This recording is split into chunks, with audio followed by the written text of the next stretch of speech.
What's up, Den of Geek fans? We are here in the den at New York Comic Con 2023. And I have a really special guest next to me, Nicholas Tana. He's the creator of eJunky, and we're going to learn all about that. I want to hear a little bit about the genesis of eJunky. Tell me how this beautiful, expansive world, the sci-fi world, came together. eJunky actually started, the concept came from twofold. It was my experience working in biotechnology as a consultant for years. I started seeing what technology, what we use in terms of medicine to treat ailments and suffering. Every solution kind of brings with it new problems, so to speak, right? And so it makes me question, it's great that we do what we can to alleviate suffering and pain, but how far can we go, and are we only creating more pain and suffering through it, right? And so that, coupled with my love sci-fi and all things genre, inspired the theme, and kind of the rest is history. It started as a screenplay that turned into a graphic novel, and when people were telling me, this is the greatest screenplay, and it won an award, but I couldn't get it made because it was too big budget, they're like, if it were a book. And so now it's a book.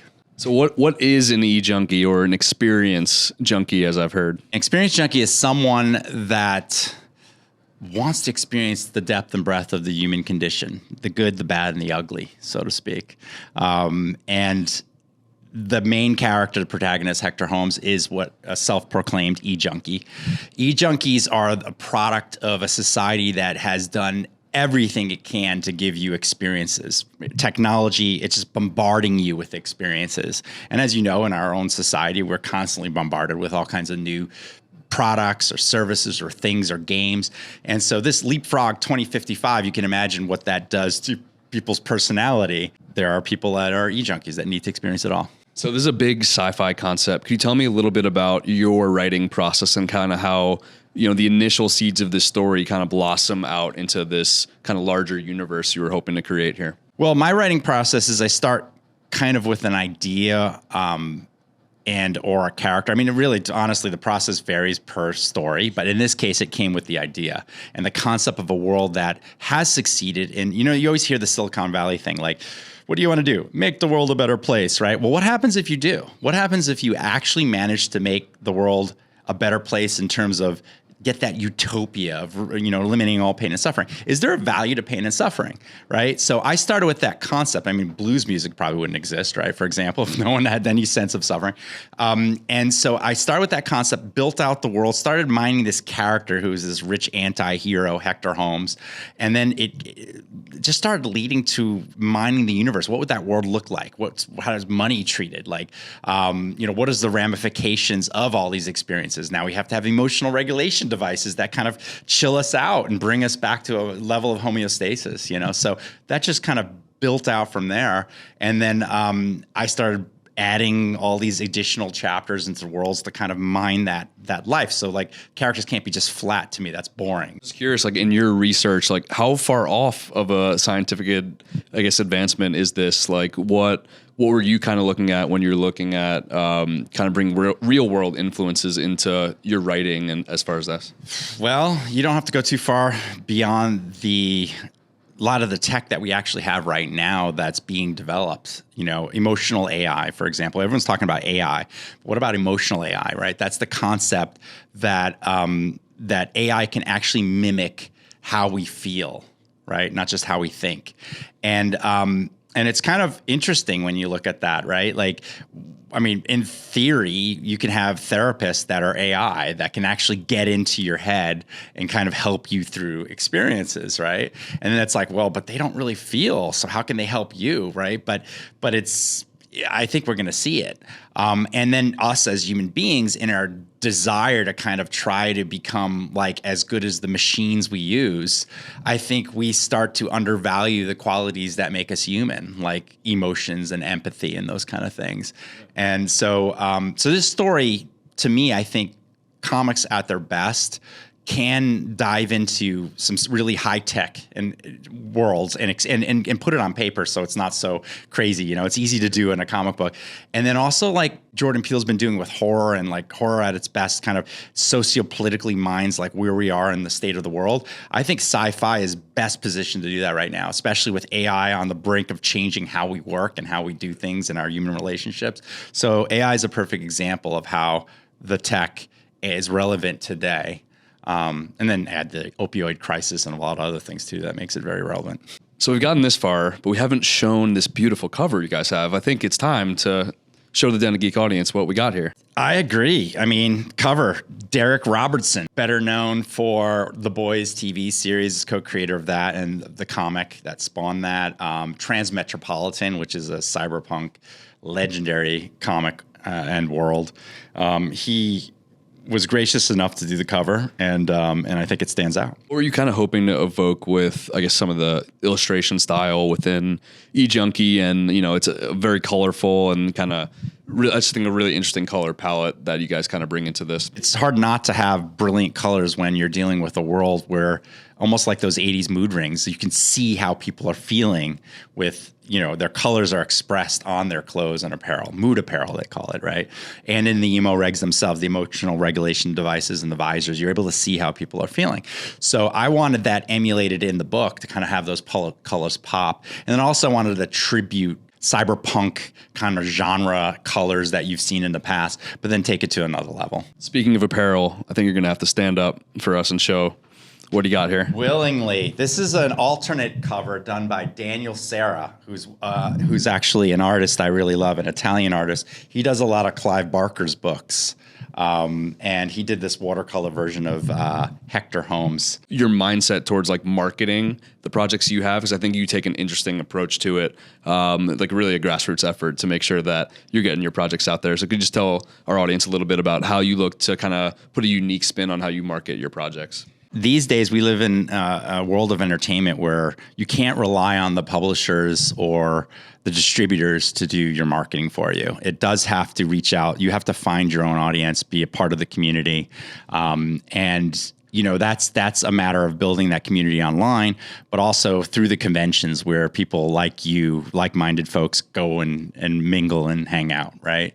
And so I think that's really important because it's becoming increasingly difficult for anyone to find an audience or to actually be heard or seen in a world of such white noise or information overload, as we'd see it. So whatever can be done to do that, I think that's important. And I'll give you one example. In the interchapters of my book, I predicted the fall of Hollywood starting with the union strikes and with technology. And so it was really timely given that the strikes happened shortly after, while the book was being released. And so I was at a SF panel at the Comic-Con in San Diego, and I started talking about emotional AI that was not being talked about, and then also the impact AI is going to have on the way Hollywood works, period. It's starting now, and it's going to really impact over the next 3 years. And so that's a little bit teased in the book. And so, of course, being able to find what's relevant today and talk about that's a great way to promote and market as well. As someone that's in the industry and obviously around this in Los Angeles, can you tell us a little bit about, I guess, what the mood is like around specifically the subject of AI lately? Because obviously it's been such a major part of the negotiations for both guilds right now. And just curious to hear your take on it. My take is people are very scared. And it's understandable because with change comes a lot of fear. Also, the way technology is going, when a 3-year-old can essentially make and produce an animated film in about 4 years or 5 years that is on par with what studios might have taken months to do, it's kind of scary how that flattens the experience, how that makes it possible for almost anyone to get in and do something of quality. Then the question becomes, is it as saturated as our music industry? Is it as saturated as our film industry on some level already? And then what does that mean for quality projects? And what does it mean for an economy? What does it mean as an artist or creative to be able to make money doing what you love to do? And based on the renegotiations of the contracts, I happen to think that there's a there's a lot of incentive to kind of save money by using less writers, one in particular, solo show writers, less than 6 seasons, and have them using ChatGPT, which is allowed based on these contracts. And then that, they're going to almost need it to be able to keep up. And then there's going to be this amalgamation of their ideas with everything else that's in this data set. And then you're like, well, it's one thing to make laws to try to help protect people. It's another thing to enforce them when it's hard to discern what's yours and what's someone else's, right? So I think we're in a very scary time, and I think the mood in Hollywood is such as that. And but there's also this like hope and this camaraderie and this, this push to kind of support and promote real people things. And I think we're going to see more of that in the future, where like this is a real artist that did this book. This is a real artist that wrote this story, not AI, that's going to be promoting and marketing to and supporting monetarily people. So eJunky came out at an interesting time, as we've discussed here. It kind of reminds me of like Black Mirror, where there were, writing towards like kind of a near future with technology, but it ended up just kind of catching up on them. Like for your next novel, you're going to have to write like 100 years, 150 years, 200 years out, like really advance that technology to make sure you're kind of staying on the cutting edge of what science fiction is. It's hard as a science fiction writer too, as well, to predict, well, not just to predict, you can make predictions, but it's hard to time when things are going to happen, right? And especially with like AI, like no one knows anymore. Like when the things we're creating are creating themselves, the exponential rate at which things change and improve are just not measurable really anymore, right? We used to be able to predict those a little bit better. It's like the cat's out of the bag. I find it's hard to do that. In fact, if you look back at most science fiction, like they didn't even talk about the internet, most of it, right? Like it wasn't until like into the 80s or so that we saw that. So they missed that whole thing for like a lot of the science fiction from the 60s and 70s on up. We were like flying in space and doing all these things. So who knows what I'm missing, but I can tell you what I'm hitting. And it is in terms of more devices and technology to kind of make us e-junkies, but then also to kind of go the other way and keep us calm and peaceful. And then it's what I don't think I've ever really seen in a story is the idea of suffering having meaning. We live in a society that's like suffering and pain is something we want to run away from. It has no value. It's actually something that if you're feeling bad or down, it's bad. Oh my God, we got to fix it, right? But is there a value to human suffering? Is there something in it that makes every experience deeper and richer and more spiritual and cosmic, and not just something of this material world, which is going to go away. Nicholas Tana, thank you so much for joining us and coming to the Den of Geek, and we appreciate it, and we'll see you soon. Thank you for having me. It's a pleasure to be here.